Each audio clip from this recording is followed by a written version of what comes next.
Thank you, Mr. Chairman. And Mr. Chairman, I very much appreciate you holding this hearing today. I think it's important that we have this discussion. I appreciate the witnesses a great deal.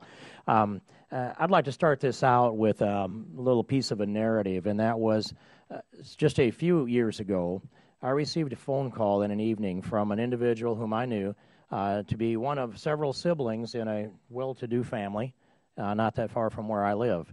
And he started out with this: Congressman, I drew the short straw, and I'm the one that has to call you. Our mother is in the hospital, and we're making a decision on whether to put her on life support, and I'd like to know whether Congress is going to do something to fix the death tax. Ladies and gentlemen, it is cruel and diabolical to put families through this and make death also a taxing decision. And it's cruel and diabolical to tap into the accumulation of the American dream. If we can tax it when they earn the income, we can find ways in our states especially to tax it when they spend it. We don't need to tax it if they accumulate it.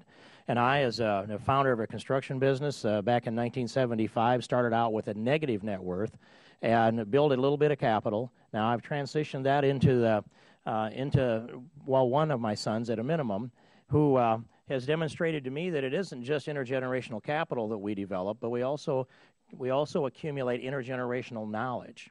You build a knowledge base within the family. They learn things at age 10 that I didn't learn till I was 40.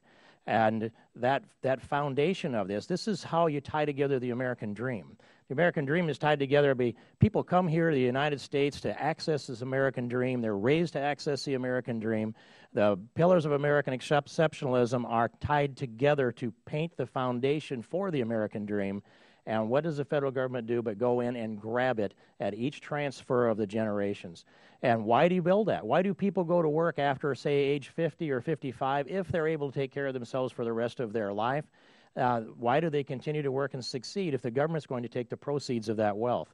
And so this death tax, this estate tax that we're dealing with here today, it is a tax directly on the American dream. It takes the capital out of the formation, out of the family. And for example, a family farm, just think of a family farm that over 2 or 3 or 4 generations has accumulated maybe 1,500 acres and set up a grain leg distribution system, storage system, and feedlots and pastures and all of those things that go together to make a unit.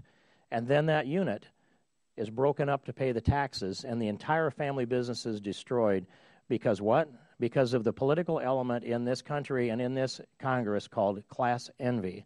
We should cheer the people that are able to achieve and succeed in the American dream and understand that we want to encourage more of that, more capital formation, more wealth formation, more families, family businesses where you have the accumulation of intergenerational capital and the accumulation of intergenerational knowledge.